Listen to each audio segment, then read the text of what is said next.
आसमान से किसी को जमीन पे कैसे फेंकते हैं ये कोई न्यूजीलैंड से सीखे। सीरीज हरा दी है न्यूजीलैंड ने हिंदुस्तान को, और शायद एक बहुत बड़ा लेसन दिया है कि अगर आप कैजुअल डिसीजन लेंगे तो आपकी कोई जगह नहीं है टेस्ट क्रिकेट में। अब मैं आपको लेके जाता हूं वो 46 ऑल आउट पे। ये शुरुआत वहां से हुई थी। ये जो कोलैप्स इंडियन टीम का आए रोज आप देख रहे हैं ना, कोने में बैठे रेहाने और चितेश्वर पुजारा हंसते होंगे कि ये हैं वो बच्चे जिनको आप लाए हैं हमारी जगह।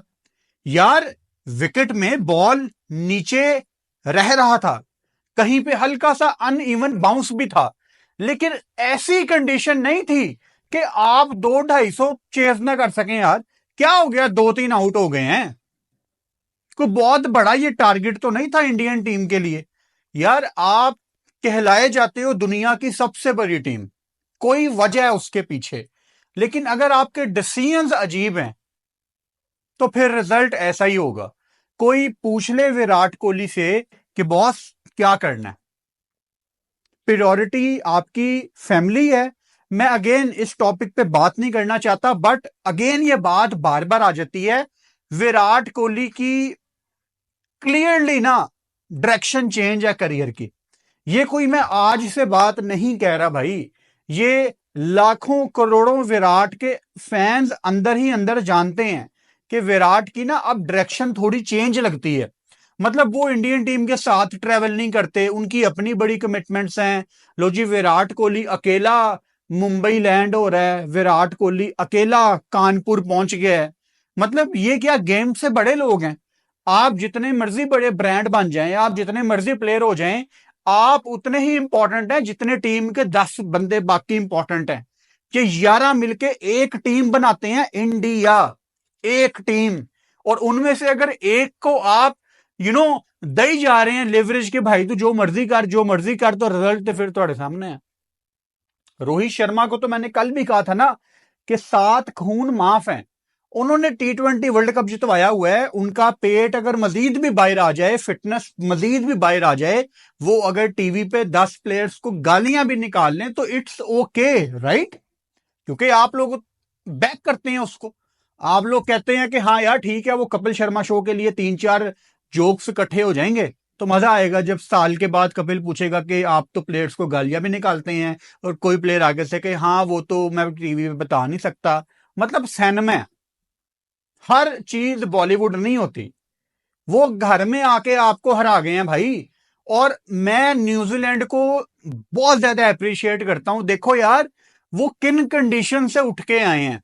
वो बेचारों को भी पीछे क्रिकेट भी नहीं मिल रही थी, वो नोएडा में आए वगैरह वगैरह। मतलब न्यूजीलैंड में इस टाइम अच्छी खासी ठंड है यार, अच्छी खासी ठंड है।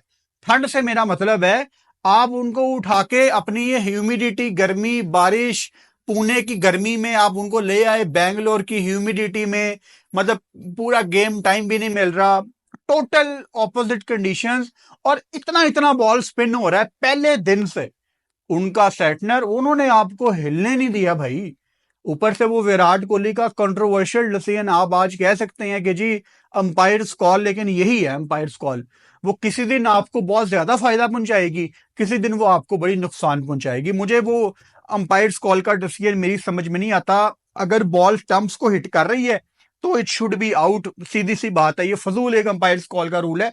लेकिन अगेन आपने, मतलब विराट के पैड पे बॉल क्यों लगी, मैं आपको ना समझाना ये चाह रहा हूं कि जब आप ट्रायल्स देने जाते हैं ना, आपने क्रिकेटर बनना है, वहां पे ट्रायल्स हो रहे हैं बच्चों के, आप ट्रायल देने जा रहे हैं। मैं आपको ट्रायल्स का एक रूल बताता हूं। जो भी वहां पे कोच खड़ा होता है ना, उसको वो आपको इस तरह जज करता है कि अगर बैटर के पैड पे बॉल लग गई ना तो वो उसको आउट कंसीडर करते हैं। यानी अगर किसी प्लेयर के पैड पे बॉल लग गई है, इसका एलबीडब्ल्यू से कोई ताल्लुक नहीं है, इसका ताल्लुक है सिर्फ पैड पे बॉल लगने से। अगर पैड पे बॉल लग गई है ना, वो बैटर को फारिग कंसीडर करते हैं कि ये फारिग है। कि पैड पे कैसे बॉल लग गई, अंपायर्स कॉल बाद में है, पैड पे बॉल कैसे लग गए। इतने बड़े आप प्लेयर हैं, आज कंट्री को एक जरूरत थी आपकी एक दफा कि आप आगे यहां से टीम को निकालते। अगेन पिच थोड़ी सी डिफिकल्ट थी, चलो मैं कह देता हूं बहुत ज्यादा डिफिकल्ट थी, ऐसी नहीं थी कि आप 200-250 रन ऐड ना कर पाए, ऐसी नहीं थी, सिर्फ आपको बैटिंग करनी थी। डरी हुई थी इंडियन टीम, डग आउट पे कैमरा जा रहा है, सहमे हुए बैठे हुए हैं। मतलब आपको टेस्ट मैच के खत्म होने से, आज का दिन खत्म होने से 2.5-3 घंटे पहले ही पता था इंडिया ये मैच हारेगी। ये है हार, कि आपको टाइम से पहले पता हो कि हमने हार जाना आज। ये होती है सबसे बड़ी हार। और अगेन इसकी जो शुरुआत है वो बेंगलुरु में एक गलत डिसीजन से हुई। हालांकि बाद में इंडियन टीम ने दूसरी इनिंग्स में बेहतर बैटिंग की, लेकिन वो पहली इनिंग्स में इतना बड़ा गैप आ गया था कि आप उसको नहीं फिल कर सकते थे। मैं तब से आपको पहले दिन से बता रहा हूं कि ये कैजुअल डिसीजन था इंडिया की तरफ से, ये इनको ले डूबेगा इस सीरीज में, और वही हुआ है। और वहां पे इंडिया में मेरे भाई मेरे से नाराज हो जाते हैं कि जी तुम्हारी मजाल क्या, तुमने इंडियन टीम के अगेंस्ट बोल दिया। जरा सा इंडिया को क्रिटिसाइज कर लो तो लोगों को लगता है कि मैं इंडिया के अगेंस्ट बोल रहा हूं। ऐसा नहीं है। जो रेगुलर मेरी वीडियोस देखते हैं आपको पता है कि जब कोई अच्छा करता है उसकी तारीफ होती है, और जब कोई बुरा करता है आपको बताया जाता है कि यार उसने बुरा किया। अब मैं तो फूलों के हार पहनाने से रहा, आई एम सॉरी। खैर, आज जो मुझे थोड़ी देर के लिए इंप्रेस किया वो यशस्वी जायसवाल ने, बहुत बहुत अच्छी क्रिकेट वो खेल रहे थे थोड़ी देर के लिए, और अगर आज वो इंडियन टीम को इस पोजीशन में लाके छोड़ देते कि टीम यहां से मैच जीत जाए, तो वो उनके करियर की एक बहुत बड़ी नॉक होती। लेकिन जो करैक्टर उन्होंने शो किया रोहित की विकेट के बाद, जिस तरह से उन्होंने कंटिन्यू की अपनी बैटिंग, मतलब रख रख के शॉट लगा रहे थे वो, उनके अंदर मुझे फ्यूचर दिखता है इंडिया का। लेकिन वही बात जो मैं जायसवाल के बारे में अक्सर कहता हूं कि यार इंडिया को ना सहवाग जैसे ओपनर्स की आदत है, जो आपको कंसिस्टेंसी के साथ परफॉर्मेंसेस दें, आपको on and off. Even same goes for Shubman Gill as well, on and off on and off. मतलब 4 आउट हुए हैं और वाशिंगटन सुंदर आ गया बैटिंग करने, कॉन्फिडेंस वहीं पे नीचे है कि यार तो की ऐसे जीतना है। मतलब मैं बैटिंग के डेप्थ की बात कर रहा हूं। क्या मतलब मेरा क्वेश्चन है आप सबसे भी, इंडिया ने कल रात को बॉर्डर गवास्कर ट्रॉफी का स्क्वाड भी अनाउंस किया है, जो कि मेरी समझ से भाई रात को 10 बजे कौन स्क्वाड अनाउंस करता है यार? मतलब ये क्या, मैं कहना नहीं चाहता, मतलब ये किसी मूड में है क्या, इनका हाई होते हैं, ये चल क्या रहा है? रात को 10 बजे कौन स्क्वाड अनाउंस करता है भाई? ये टोटल अगेंस्ट है, ये कंटेंट बनाने वालों के अगेंस्ट है, ये अखबार वालों के लिए अगेंस्ट है, ये न्यूज चैनल, ये गलत है। आप रात को 10 बजे नहीं स्क्वाड अनाउंस कर सकते। सबसे बड़ी जो आपकी अनाउंसमेंट है वो आप नहीं कर सकते रात को 10 बजे यार। आधी से ज्यादा दुनिया तो 10-10:30 बजे सो जाती है। आपकी इतनी बड़ी अनाउंसमेंट है, बीजीटी यार, बॉर्डर गवास्कर ट्रॉफी, दिन के टाइम अनाउंस करो। रात के टाइम आपको पता है 11 बजे के पास ना जो न्यूज़पेपर वाले हैं वो अगले दिन की प्रिंटिंग कर चुके होते हैं। कभी किसी अखबार वाले से पूछना जाके, न्यूज बुलेटिन जो चल रहे होते हैं न्यूज वाले, वो भी मेन बंदे छुट्टी करके चले गए होते हैं, क्योंकि दिन का एंड हो रहा होता है। रिस्पेक्ट करो यार दिन के एंड की। और ये मैं कोई मजाक में बात नहीं कर रहा, ये मैं बड़ा नोट कर रहा हूं। पाकिस्तान ने भी 2-3 दफा ये बोंगी मारी है, रात को 10-11 बजे स्क्वाड अनाउंस कर देते हैं। और भाई दिन के टाइम करो। क्या ये ध्यान बटाना चाहते थे? आई डोंट नो, बट ये बहुत बड़ी बोंगी मारी है इंडिया ने रात को स्क्वाड अनाउंस करके। अगेन तवक्को भी बिल्कुल नहीं थी, चेतेश्वर पुजारा रेहाने नहीं है। मेरा क्वेश्चन मैं यहां पे ये लाना चाह रहा हूं कि क्या इंडियन टीम को जरूरत है चेतेश्वर पुजारा की और रेहाने की? और उनका बीजीटी में बहुत बड़ा हाथ था बॉस। आप ना भूलें कि रेहाने ने ऑस्ट्रेलिया में टीम को तब संभाला था जब शायद ये टीम बहुत बिखरी हुई नजर आ रही थी। कि कौन बचाएगा? रेहाने ने बचाया था। आपको याद करवाने की जरूरत नहीं है, आपको याद होगा। पुजारा भी जिस तरह की स्टेबिलिटी प्रोवाइड करता है, वो इंडियन टीम को कहीं ना कहीं अब लग रहा है कि यार जहां पे क्रूशल कंडीशन आई, जहां पे आपको लंबी बैटिंग खींचनी है, वहां पे क्या ये युवा खिलाड़ी कर पाएंगे? मतलब मैं मान लेता हूं आपने पुजारा को, आपने रेहाने को आपने नहीं खिलाना, ऑल राइट, 15 में होना चाहिए। ये हालत देखते हुए मतलब आपका ये पहला आज भांड नहीं है, ये पहला कोलैप्स नहीं है। आप कल 156 पे आउट हुए, उससे पहले दूसरी इनिंग्स में आपके कोई 54 रन पे 7 आउट हो गए, फिर 46 पे आप, और ये आप भारत में खेल रहे हैं। अभी आपने पर्थ जाना है। और पर्थ में क्या होगा, मुझे कोई ये ना सुनाए कि हम एक दफा 2008 में पर्थ में जीते थे। और भाई गए वो जमाने। मैं इन बच्चों की बात कर रहा हूं, ये क्या करेंगे पर्थ में? नाचेंगे ये पर्थ में। और ऑजी इनको नचाएंगे पर्थ की विकेट पे। उन्होंने लगा दिया ड्रॉप इन विकेट पर्थ की मट्टी से रेडी करके, नचाएंगे वो इनको।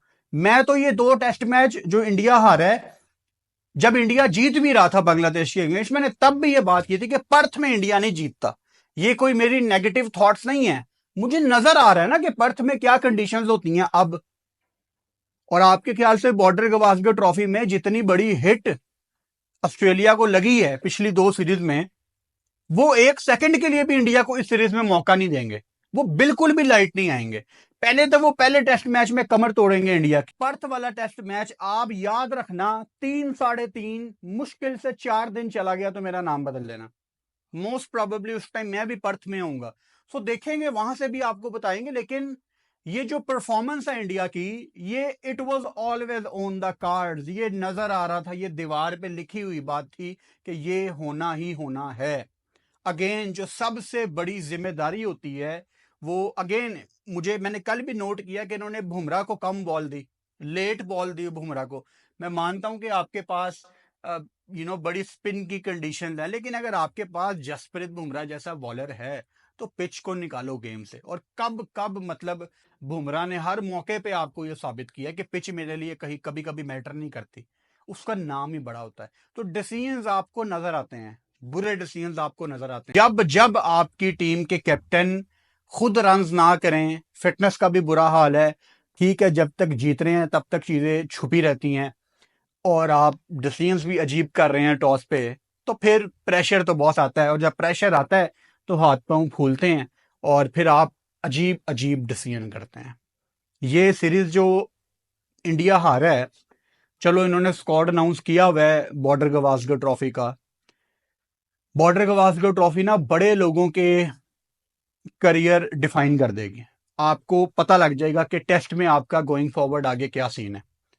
इनमें से कुछ सीनियर प्लेयर तो ऑब्वियसली पाकिस्तान आएंगे चैंपियंस ट्रॉफी खेलने, व्हाइट बॉल का वो टूर्नामेंट है, लेकिन टेस्ट में आपको डायरेक्शन पता लग जाएगी कि हमने क्या करना।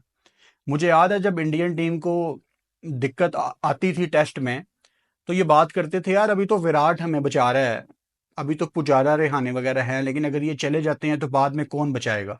आज वहीं पे बात आके खड़ी हो गई है कि आज विराट जो कि बिल्कुल अपने करियर के लास्ट में है अगेन, तो क्या ये बच्चे, मतलब मुझे इनकी एबिलिटी पे डाउट है। और यही मैं शुभमन के बारे में हमेशा से कह रहा हूं, यही मैं यशस्वी के बारे में हमेशा से कह रहा हूं कि ये ऑन एंड ऑफ करते हैं, लेकिन जो इनसे रिक्वायरमेंट है ना, बॉस आप अगेन दुनिया की सबसे बड़ी टीम से खेल रहे हैं, तो जो आपकी जिम्मेदारी है वो बहुत बड़ी है।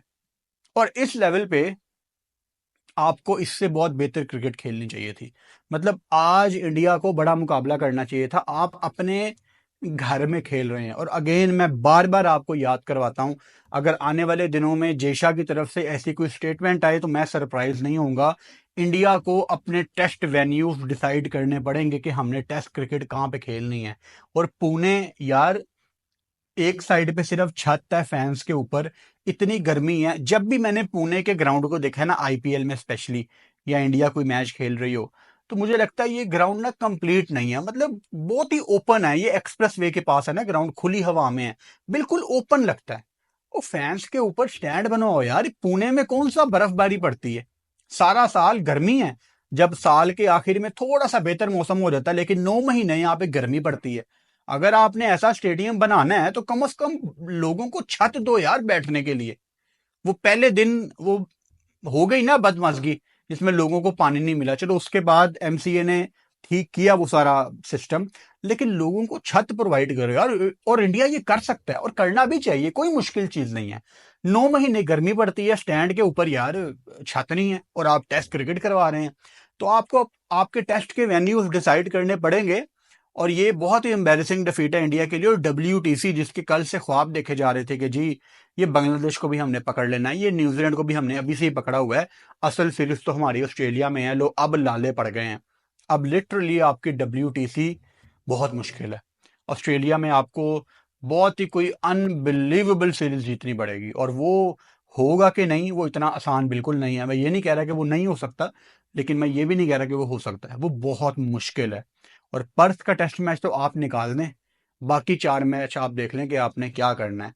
ये डिफीट बिल्कुल भी आप इसको डिफेंड नहीं कर सकते।